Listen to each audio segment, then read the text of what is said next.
I've been looking back along this winding road to the old familiar markers of the mercies I have known. I know it may sound simple, but it's more than a cliche. There's no better way to tell you than to say God's been good in my life.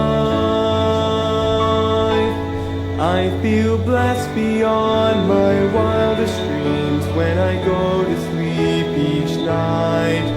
Though I've had my share of hard times, I wouldn't change them if I could, 'cause through it all, God's been good.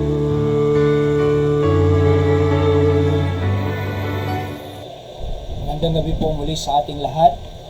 Salamat sa Panginoon sa pagkakataon na pwede ulit tayo magkaroon ng daily words of encouragement sa gabing ito. And it's my prayer always that everyone who will listen will find encouragement from the Word of God. Tayo po manalangin. Dakilang Diyos, salamat po na meron kami pagkakataon makinig ng iyong salita at mag-aral. Tulungan niyo kami na muli maunawaan namin ito at makakita muli kami ng words of encouragement mula sa inyong salita at meron muli kaming prinsipyo na may i-apply sa aming buhay at patuloy namin kayong makilala. Salamat sa lahat ng sa pagpapalat biyaya sa pangalan po ng aming Panginoong Hesus. Amen.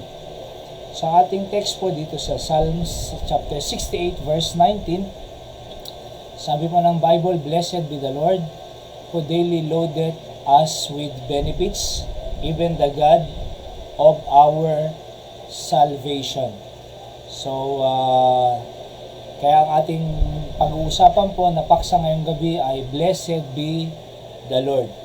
So, dito po sa ating mga word meaning na ginamit po dito, pag-aaralan po natin mga salita. Itong salitang blessed ay, ang ibig sabihin po nito ay from the Hebrew word na barak, to bless God as an act of adoration, kneel down, praise, salute. Yan po ang ibig sabihin po ng blessed po dito. Opo, pag-bless sa Panginoon as an act of adoration, pagpupuri. Opo, pag-salute sa Kanya bilang isang Diyos natin. And ang salita pong susunod ay yung loaded. Loaded, sabi ng Biblia, from Hebrew na amas, nang ibig sabihin po ay to load, put. Okay, to put. So, kakargahan. Opo, loloadan niya. Diba? Yung parang sa mga jeep, loading and unloading. So, pag loading, magkakarga siya. Ganon din yung mga truck ng mga gulay or fruits. So, loading station. So, magkakarga. Kaya nga sabi ng Biblia, kakargaan niya loaded us with benefits. Okay? So, kakargahan niya tayo ng yung benefits po dyan ay yung mga makakatulong, makakabenepisyo, pag-abot ng ating mga pangangailangan. So, ang Diyos po ay alam niya yung lahat ng ating mga pangangailangan, and He load us with all benefits. And because of that, nararapat lang naman po talaga na we bless God as an act of adoration, di ba? Magbe-bless tayo sa Panginoon, magninil down tayo, magpipraise tayo, magsasalute tayo sa Kanya because He loaded us all the benefits we need. Ang word po na salvation dyan ay from the Hebrew na Yeshua, which means deliverance or victory. Okay? So, dalawa po ang binigay ng Concordance Dictionary. At yan po ay pag-deliver, pagligtas, di ba? Parang yung mga Israelita nung araw, niligtas sila ng Panginoon from Egypt, bondage of Egypt to Canaan, the promised land. Marami po silang dinaanan, like the Red Sea, di ba? Nahirapan po sila doon. But God delivered them. Ano po? God delivered them and brought victory to all His people. Kaya sabi ko po dyan, truly that our God is loading us all the benefits we need in every single day. Because of that, it is a normal and decent thing to do is to bless His name. So nararapat lang po, normal, at decent thing gagawin ay i-bless, opo, i-adore, i-praise, i-salute, mag-kneel down po tayo sa Panginoon. Okay, bakit? Sapagkat niloadan niya tayo siyang nag-provide, siyang nagbigay ng mga pangangailangan natin and in every single day. And then, next, sabi ko po dyan, if God gave us all the benefits we need every day, and we don't acknowledge Him, then we become ungrateful to what He is doing for us. So, ibinigay na nga ng Diyos lahat ng benefits po nating araw-araw, at hindi pa natin siya in-acknowledge, hindi natin siya recognize, talagang ungrateful na po tayo sa lahat ng ginagawa niya sa atin, di ba? So, ang pag-acknowledge po sa Panginoon ay pag-recognize na lahat ng nasa atin ay nanggagaling sa Kanya. Sa katunayan po, wala po tayong pagmamay-ari. Wala po tayong pagmamay-ari sa lupang ito. Lahat ng bagay dito sa lupang ito ay binigay po ng ating Panginoon. Kaya, we are just a steward or manager of the manifold blessings of God na ipinagpakaloob po tayo. Pag hindi po natin in-acknowledge yan, ay para mong sinasabi, hindi galing sa Diyos kakayanan ko to. So, hindi po tama yun. Ang hindi pag-acknowledge ay pagiging walang utang na loob sa Tagalog, ungrateful sa Panginoon. So, kung tayo po ay kumikilala talaga na lahat ng biyaya, ng benefits ay galing sa Diyos, tayo po ay nagpapasalamat. At tayo po ay nagre-recognize, tayo po ay nag-a-acknowledge. Ano po? Kaya nga tayo pumupunta sa church ng worship day, di ba? Sunday, Thursday, or midweek service. At lahat ng pagkakataon pwede tayong magpuri sa Kanya, ginagawa po natin yan. Bakit? We acknowledge God. So pagpapalain ka ng Panginoon, di ba? Binigay niya lahat sa yung pangangailangan mo, Monday to Saturday, hindi ka naman nagpunta ng Sunday, hindi mo na-recognize ang Diyos, ungrateful ka. Oo. So sapagkat ang nag-a-acknowledge ay talagang nagiging grateful yan. Pumupunta sa church yan, Panginoon, salamat sa lahat ng benefits na ibinigay mo sa akin.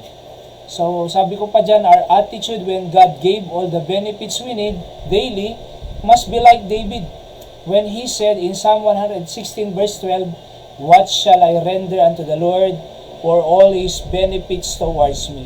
Dapat ganun po tayo mga kapatid, na parang si Hari David, nung naranasan niya ang benefits ng Diyos na binibigay sa kanya sa araw-araw. Sabi niya, ano ang ipagkakaloob ko naman, Panginoon?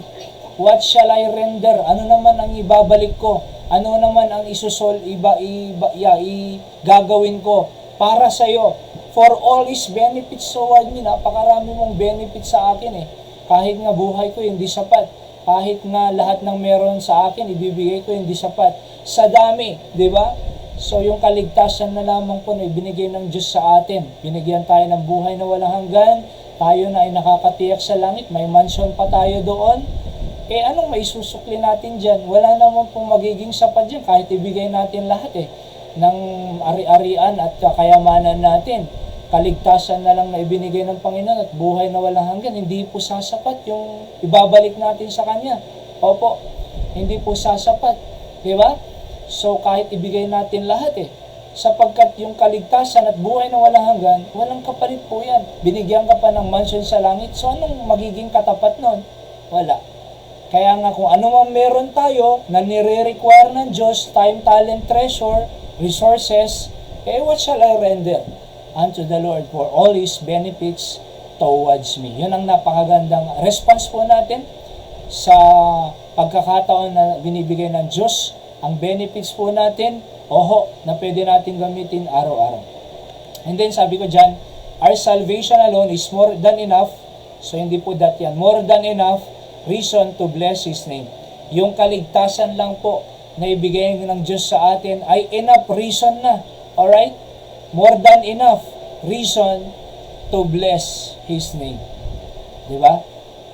So, sapat na po yun para tayo ay mag-bless, para tayo ay mag-adore, para tayo ay mag-praise, mag-salute, at mag-kneel down sa Kanya.